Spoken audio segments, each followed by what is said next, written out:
Hello guys, welcome to the Judicial Wings, the knowledge of judiciary, executive and legislation. I am Pallavi with you again with the lecture series of Indian Penal Code 1860. तो कल हमने sentence of imprisonment for fine, मतलब जब आप fine नहीं भरते हो तो उसके लिए क्या सेक्शंस अवेलेबल है ये भी देख लिए थे, लेकिन उसका पार्ट 1 ही कंप्लीट हमने किया था। तो एक्चुअली फ्रेंड ऐसा हुआ था कि मैंने तो सारे सेक्शंस एक ही वीडियो में कवर कर लिए थे, लेकिन बीच में मैंने कुछ सेक्शन होने के बाद पॉज का बटन दबा दिया और उसके बाद में जब और शूट करने लगी तो मैंने कैमरा का बटन ऑन ही नहीं किया था, तो वो मेरा पूरा वीडियो जो है वो वेस्ट चला गया। तो आज मैं फिर से उससे ही रिकॉर्ड कर रही हूँ। तो चलिए आज हम आगे का पोर्शन कवर करते हैं, जैसे कि 67 से लेकर 70 तक। तो 67 सेक्शन क्या बोलता है, imprisonment for non payment of fine when offence punishable with fine only. देखिए क्या कर रहा है, imprisonment for non payment of fine, मतलब जब आपने फाइन पे नहीं किया तो आपको क्या इम्प्रिजनमेंट मिलेगी। लेकिन आगे ये सेक्शन बोलता है when offence punishable with fine only, ऐसा ऑफेंस आपने किया है, जैसे कि मैंने कल ही बोला था कि 5,000 रुपए का फाइन आप पे लगा है, वहां पे कोई भी इम्प्रिजनमेंट नहीं है, कारावास कोई नहीं है, सिर्फ कोर्ट ने आपको बोल दिया कि देखो ये 5,000 रुपए तुम पे कर देना कोर्ट को, लेकिन आप पे ही नहीं कर रहे हो, कोर्ट की बात नहीं मान रहे हो, जो आईपीसी ने फाइन आप पे लगाया है वो नहीं भर रहे हो, आप जो आईपीसी ने आप पे फाइन लगाया है वो आप नहीं पेमेंट कर रहे हो, तो आपको क्या सजा हो सकती है जी, ये इस सेक्शन में बताया गया है। In the offence be punishable with a fine only, the imprisonment which the court imposes in default of payment of the fine shall be simple।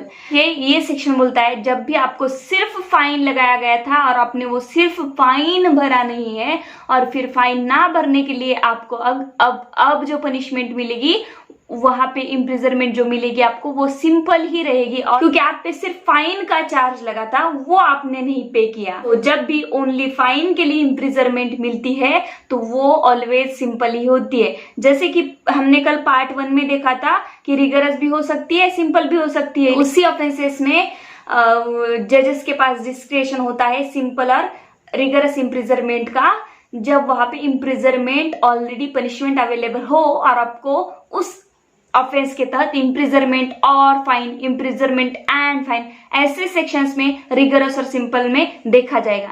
लेकिन सिर्फ आपको इतना ही बोला गया है कि आपने ये ऑफेंस किया है, आपको इतनी फाइन भरनी पड़ेगी, बस फाइन ही लगाया आप पे और आप नहीं भरते हो तो फिर आपको सिंपल इम्प्रिजनमेंट मिल जाएगी, ठीक है। तो आगे ये सेक्शन बोलता है and the terms for which the court directs the offenders to fine imprisoned in default of payment of fine shall not exceed the following scale. तो कितना फाइन आपने नहीं भरा है उसके लिए आपको कितनी पनिशमेंट हो सकती है, तो एक स्केल दिया है सेक्शन 67 में। तो अब हम ये पढ़ लेते हैं, ऐसे for any term not exceeding 2 months when the amount of the fine shall not exceed 50 rupees. तो देखिए इस लाइन को हम उल्टा समझ लेते हैं, यहाँ पे कहा गया है not exceeding 2 months for not exceed 50 rupees के लिए, 50 रुपीज के लिए, लेकिन हम यहाँ पे उल्टा पढ़ लेते हैं। जैसे कि आपने 50 रुपए तक फाइन नहीं भरा है, 50 रुपीज तक आपने फाइन नहीं भरा है, तो आपको 2 month तक पनिशमेंट हो सकती है, यानी कि 2 months तक आपको पनिशमेंट हो सकती है, कम भी हो सकती है, लेकिन 2 months तक 50 रुपए के लिए 50 रुपीज के लिए कोर्ट आपको पनिशमेंट दे सकता है, ठीक है। उसके बाद बोला है and for any term not exceeding 4 months when the amount shell not exceed 100 rupees,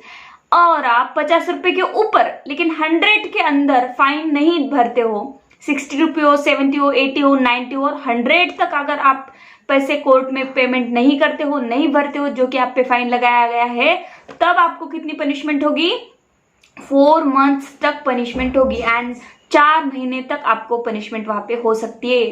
कब, जब आपने 100 रुपीज तक फाइन नहीं भरा है, और 50 रुपीज तक फाइन ना भरने पर आपको 2 months तक पनिशमेंट हो सकती है। उसके बाद बोलता है and for any term not exceeding 6 months in any other cases, 100 rupees के ऊपर आप अगर फाइन नहीं भरते हो आपको फिर 6 month की पनिशमेंट हो सकती है। मतलब अगर आपने 150 रुपए नहीं भरा, 200 रुपए नहीं भरा, तो आपको 6 month तक पनिशमेंट अब कोर्ट दे सकता है। देखिए ये जो सेक्शंस है वो प्रीलिम्स में हमेशा पूछे जाते हैं, और मेंस में अगर इस पे क्वेश्चन आता है तो सेक्शन 63 से लेकर सेक्शन 70 तक हमें कवर करना पड़ता है। मेंस में क्वेश्चन कैसा आएगा, explain the sentence of imprisonment for fine, ठीक है कि नहीं।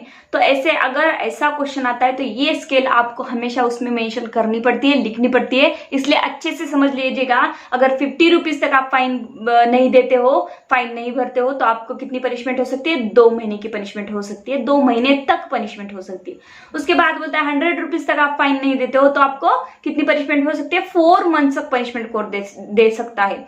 और उसके बाद बोला गया है कि 100 रुपीज के ऊपर कितना भी अगर आप फाइन नहीं भरते हो तो 6 मंथ के लिए आपको पनिशमेंट दी जा सकती है बाय द कोर्ट। बट ये जो पनिशमेंट है ये शैल बी सिंपल ही रहेगी। यहाँ पे कोर्ट का डिस्क्रिप्शन नहीं चलेगा कि इधर हार्ड लेबर देना है, रिगरस देना नहीं चलेगा। यहाँ पे सिंपल ही बोला गया है, ठीक है। अब आते हैं हम आगे की सेक्शन की तरफ। आगे का सेक्शन बोलता है तरफ 68 imprisonment to terminate on payment of fine. देखिए यहाँ कहा गया है पर्सन कन्विक्ट है जिसने फाइन नहीं भरा है, उसको जेल में डाला गया फाइन के लिए, फाइन नहीं भरने पर। अब जब भी वो पेमेंट पेड कर देता है, ठीक है कि नहीं, पेमेंट पे कर देता है, पेमेंट कर देता है, अपना फाइन दे देता है, तब क्या उसे टर्मिनेट हो जाएगी उसकी पनिशमेंट, उसे छोड़ दिया जाएगा। तो देखिए the imprisonment which is imposed in default of payment of fine shall terminate whenever that fine is either paid or levied by process of law. देखिए ये बहुत ही सिंपल सेक्शन है, याद नहीं। तो देखिए किसी पर्सन को 500 रुपए के लिए जेल में डाला गया है, इम्प्रिजनमेंट दी गई है। तो यहाँ पे 500 रुपए अगर आप पेमेंट नहीं करते हो तो 6 महीने तक आपको पनिशमेंट हो सकती है। जैसे कि हमने देखा 100 रुपए के ऊपर कितनी पनिशमेंट हो सकती है? 6 महीने तक। अब वो पर्सन क्या करेगा? अब उस पर्सन ने क्या किया, जेल में तो चला गया 500 रुपए के लिए, लेकिन 3 महीने के बाद वो क्या करता है, बोलता है गवर्नमेंट को, जेलर को कि देखिए भाई साहब, देखिए सर, मैं ये फाइन आधा भरने के लिए तैयार हूँ, जितने की मेरे 3 महीने जो रह गए हैं उतने का। 3 महीने का तो उसको भरने का काम ही नहीं है, बिकॉज वो तो उस पैसों की सजा काट चुका है। तो उसको 3 महीने अगर जेल में हो गए तो उसको आगे के 3 महीने के लिए पैसे 250 रुपए देने पड़ेंगे। जैसे कि उसको 500 रुपए फाइन था, अगर वो 250 रुपए दे देता है तभी उसको टर्मिनेट किया जाएगा, ठीक है कि नहीं। बाकी के 3 महीने जो है रिमेनिंग, उसको जेल में काटने की जरूरत नहीं है। अगर उसी पर्सन ने क्या किया, जिस दिन जेल में गया उस दिन 500 रुपए दे डाले और बोला कि ले लो भाई 500 रुपए के लिए 6 महीना कौन रहेगा यहाँ पे, तो तभी उसको टर्मिनेट किया जाएगा। चलो भाई छुट्टी, तुम चले जाओ। फिर वो पैसे देता है, फाइन भर देता है जेल में जाने के बाद, तो तब उसको रिलीज किया जाएगा, यानी कि उसकी पनिशमेंट जो है टर्मिनेट की जाएगी। और आधी से ज्यादा या आधी पनिशमेंट उसने कुछ काट लिए 2-3 महीने, तो उस 2-3 महीने की पनिशमेंट के पैसे तो 2-3 महीने के पनिशमेंट के जो पैसे है वो माइनस किए जाएंगे और आगे जितने उसके दिन रहे हैं उसमें से उतने ही फाइन उसको लिया जाएगा।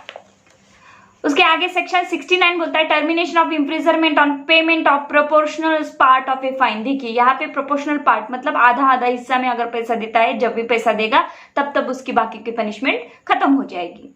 If before the expiration of the term of imprisonment fixed in default of payment, such a proportion of the fine be paid. कुछ फाइन दे रहा है, थोड़ा दे रहा है, तो जैसे जैसे वो थोड़ा फाइन देता है उसके आगे की पनिशमेंट क्या होगी? माइनस हो जाएगी। और provided that the terms of imprisonment suffered in default of payment is not less than proportional to the part of the fine still unpaid, the imprisonment shall terminate. आधे से ज्यादा कोई पर्सन पैसे दे चुका है तो उससे भी टर्मिनेट उस केस में किया जा सकता है। और ये भी यहाँ बोला गया है जब वो पैसे देगा थोड़े तो उसकी पनिशमेंट माफ कर दी जाएगी। तो देखिए 70 थोड़ा इंपॉर्टेंट है, 70 पे ज्यादा ध्यान देते हैं। Fine leviable within 6 year or during imprisonment death not to discharge property from liability. देखिए हम सीधे बेरेक्टिव लैंग्वेज पढ़ते हैं यहाँ पे।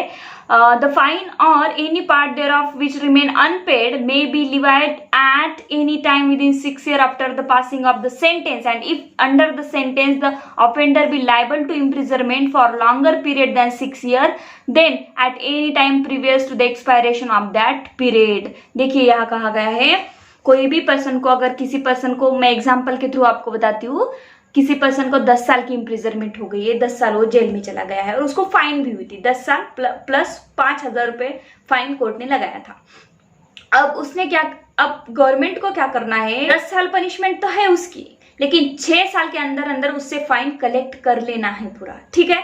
तो इस केस में एक आगे बोलता है ये section, offender be liable to imprisonment for longer period than 6 year. ये उसी केस में हो सकता है कि 6 ईयर से लॉन्गर पनिशमेंट होगी। 6 ईयर्स के पहले पनिशमेंट, अगर 2 साल की पनिशमेंट होगी तो 6 साल तो यहाँ पे काम नहीं करेगा, 2 साल के अंदर ही फाइन कलेक्ट करना पड़ेगा। तो यहाँ बोलता है then at any time previous to the expiration of that period, अगर 6 साल के कम पनिशमेंट है, 2 साल की पनिशमेंट में ही उसे अंदर डाला गया है, तो जब भी वो एक्सपायर हो जाएगी पनिशमेंट, मतलब 2 साल उसके कंप्लीट होने आ रहे हैं, तो जब एक्सपायर हो जाएगी तब उसे फाइन कलेक्ट कर लेना है। नहीं करेगा तो क्या होगा, तो उसके लिए 1/4 दिन और जेल में जाएगा। तो इसीलिए एक्सपायरेशन, जब भी पीरियड एक्सपायरेशन होने आ रहा है उसका, जेल का रिलीज होने जा रहा है वो, तब गवर्नमेंट उससे वसूल कर लेगी।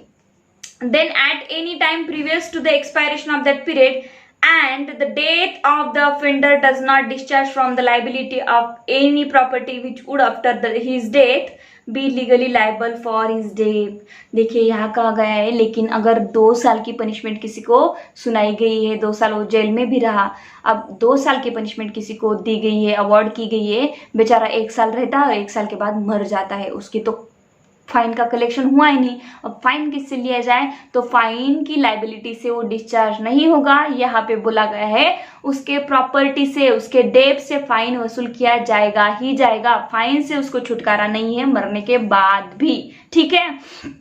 लेकिन यहाँ पे अगर 1 साल पनिशमेंट उसकी रह गई है तो ऐसा नहीं बोला जाएगा कि भाई 1 साल तुम्हारे पिता ने काटी थी, तुम्हारे पिता ने ये गुनाह किया था, अब क्या करो तुम, 1 साल बेटे को पनिशमेंट हो जाए, जिसके नाम पे प्रॉपर्टी है उसको पनिशमेंट। तो ऐसा नहीं होता, वो पर्सनल लाइबिलिटी में आता है। पनिशमेंट वैसे लॉ किसी पर नहीं लाद सकते हैं, तो फाइन सिर्फ, बट फाइन उसकी प्रॉपर्टी से लिया जाएगा, मरने के बाद भी उसको फाइन से छुटकारा नहीं मिलेगा। तो यहाँ पे देखिए सेक्शन 70 में 3 बातें बताई गई है। जब भी किसी को 6 ईयर के ऊपर पनिशमेंट हो जाती है, लॉन्गर पनिशमेंट होती है, तो 6 ईयर में उसका फाइन कलेक्ट करना है। दूसरी बात बोलता है कि शॉर्टर पीरियड है 6 ईयर से, तो जब भी एक्सपायरेशन का पीरियड होता है, रिलीज होने वाला है, तब फाइन कलेक्ट करना है। और उसकी डेथ हो गई तो उसके प्रॉपर्टी से फाइन कलेक्ट करना है, लेकिन उसको छुटकारा नहीं मिलेगा। फ्रेंड्स, आज हमने sentence for imprisonment for default of fine, जब भी कोई फाइन का डिफॉल्ट करता है, फाइन नहीं भरता है, तो उसको क्या क्या पनिशमेंट होगी, रिगरस होगी या सिंपल होगी, वो भी सेक्शन हमने देख लिया। रिगरस सिंपल किस मैटर में उसको पनिशमेंट होगी वो भी देख लिया। ओनली सिंपल इम्प्रिजनमेंट सिर्फ ओनली फाइन के लिए ही लगाई जाती है, वहां पे कोर्ट का डिस्क्रिशन नहीं चलता। 50 रुपीज के लिए 2 मंथ्स तक पनिशमेंट हो सकती है। 100 रुपीज तक आपने फाइन नहीं दिया तो 4 मंथ्स तक आपको पनिशमेंट हो सकती है, और 100 के ऊपर आप फाइन नहीं देते हो तो आपको 6 मंथ तक पनिशमेंट हो सकती है। जब भी जेल में जाने के बाद आप फाइन दे देते हो, तो उसी टाइम पे अगर आपने पूरा फाइन पेड किया है तो आपको रिलीज किया जाता है। और प्रोपोर्शनल पार्ट में आप फाइन पे कर रहे हो तो वैसे ही पनिशमेंट आपके आगे की माइनस होती जाती है। तो फ्रेंड्स, ये थे आईपीसी में फाइन के सेक्शंस, आज हमने पूरे कंप्लीट कर लिए हैं। तो आगे के सेक्शन हम आगे के वीडियो में कवर कर लेंगे। तो thank you so much friends, I hope you understand the concept of the sentence of imprisonment for default of fine. अगर आपको फिर भी कुछ डाउट है तो आप कमेंट बॉक्स में मुझे पूछ सकते हो, क्वेश्चंस के साथ साथ मुझे भी कोई सजेशंस दे सकते हो। तो thank you so much for watching my video and subscribe my channel, like my channel and click the bell icon for the more videos. Thank you so much, stay home, stay safe.